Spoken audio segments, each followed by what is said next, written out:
Vituset menossa tänne! Ei, mene,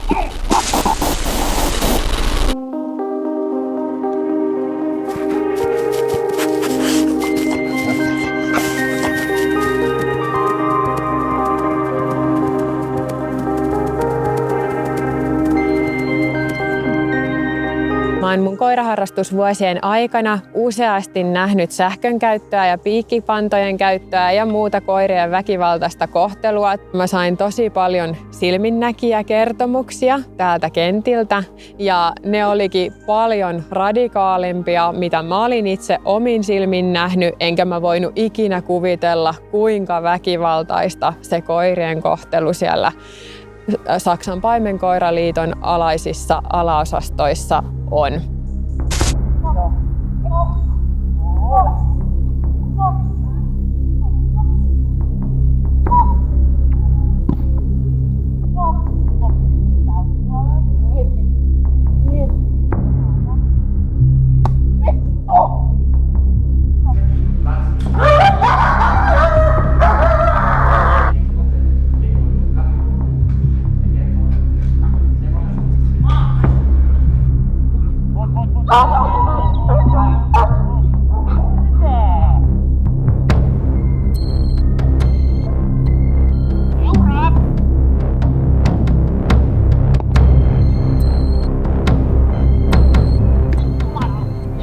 Mä otin ensimmäisenä yhteyttä Turun eläinsuojeluvalvojaan ja laitoin sinne tiivistetyn koosteen näistä silminnäkijäkertomuksista ja havainnoista. Ja tämä yhteydenotto ei valitettavasti johtanut mihinkään, joten sitten seuraavaksi mä otin yhteyttä valvontaeläinlääkäriin.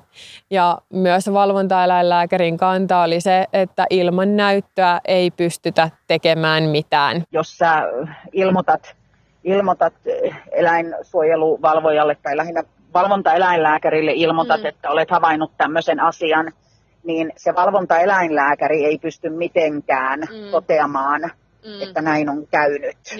Niin. Se on siinä se täysin niin kuin mahdottomuus, että kukaan valvontaeläinlääkäri ei koskaan ole silloin paikalla, kun tätä asiaa tapahtuu, ja sehän on ihan fakta. Eli viranomaistahot ei pysty tähän asiaan puuttumaan ilman, että heillä on näyttöä, ja tietysti siinä vaiheessa, kun he tulee kentälle, niin ei enää mitään väkivaltaisuuksia tapahdu. Ainoa, miten siitä voi tehdä, että jos sä oot tämmöisen asian niin kuin nähnyt, niin sit sä teet siitä rikosilmoituksen. Joo. Ja 99% varmuudella siis 100% varmuudella poliisi käsittelee sen, mutta 99% varmuudella niin siitä tulee syyttämättä jättäminen ja sitä ei tutkita sen enempää, että kun ei hekään sitä todistusaineistoa saa mistään, kun tätä ei tapahdu silloin, kun virkaa tekevät poliisit ovat paikalla.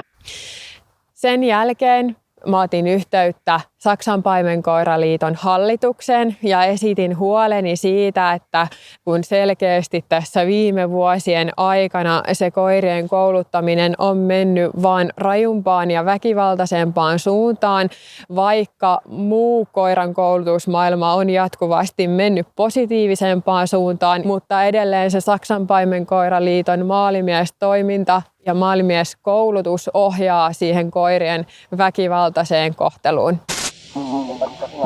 Yritin olla kerran päähän samaan aikaan. Hyvä. Mono.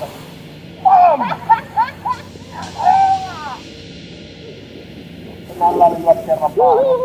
Ei! Ei!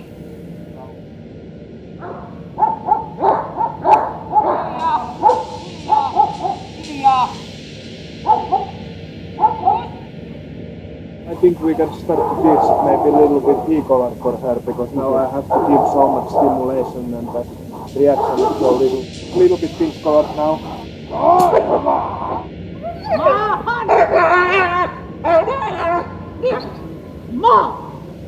Perkele! Saatana on mitään monivalmiutta. Tällainen koirien kohtelu ei missään nimessä ole laillista Se on tarpeettoman kärsimyksen, kivun ja tuskan tuottamista. Se ei myöskään edistä näiden eläinten hyvinvointia millään tavalla. Ja eläinsuojelulainsäädännössä selkeästi kielletään väkivaltainen eläinten käsittely. Ja mä haluaisin tässä painottaa, että tämähän ei missään nimessä ole mitään harrastustoimintaa, vaan puhdasta väkivaltaa eläimiä kohtaan. Sieltä hallituksesta vastattiin, että missään nimessä tällaista mitään ei tapahdu. Maalimiestoimikunta vastasi mulle myöskin hyvin lyhyesti, että mitään tällaista ei tapahdu ja he ei ole vastuussa yksittäisten maalimiesten toiminnasta. Ja koska mikään viranomainen ei ottanut tästä asiasta koppia ja tuntui mahdottomalta edetä siinä, niin mä otin yhteyttä. Eli sä oot itse nähnyt tätä niin sanottua hapettamista ja sähkön käyttöä siellä kentällä? Kyllä joo, pitää yrittää dokumentoida tätä toimintaa niin, että siihen pystytään puuttumaan. Kyllä. Ja jos pystytään luomaan julkista keskustelua, niin sen kautta viranomaisille tulee painetta. Ja sitten kun on todistusaineistoa, niin myös mahdollisuus puuttua näihin asioihin.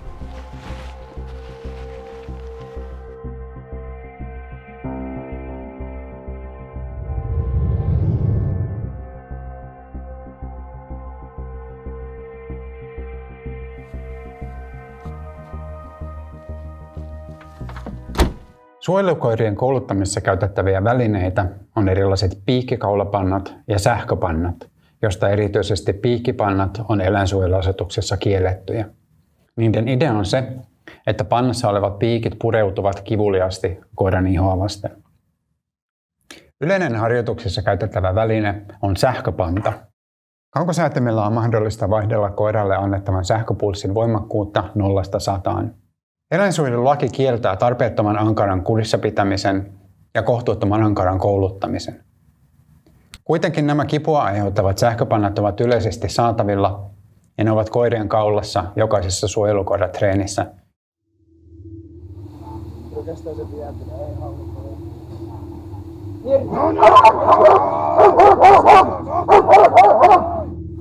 Aika kovin reagoitua sähkö. Mulla oli kahden. Auto vähän sähköä.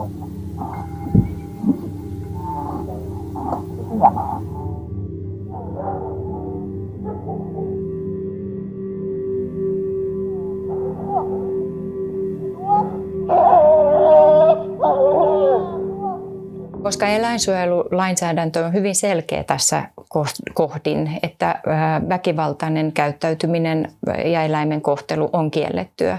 Ja jollei tämä ole selkeästi väkivaltaista käyttäytymistä eläintä kohtaan, kun eläintä potkitaan ja lyödään, niin mikä sitten olisi? Tämä video näyttää selkeästi sen, mikä ainakin on tarpeettoman kärsimyksen, kivun ja tuskan aiheuttamista eläimelle. Liikkeelle! Liikkeelle!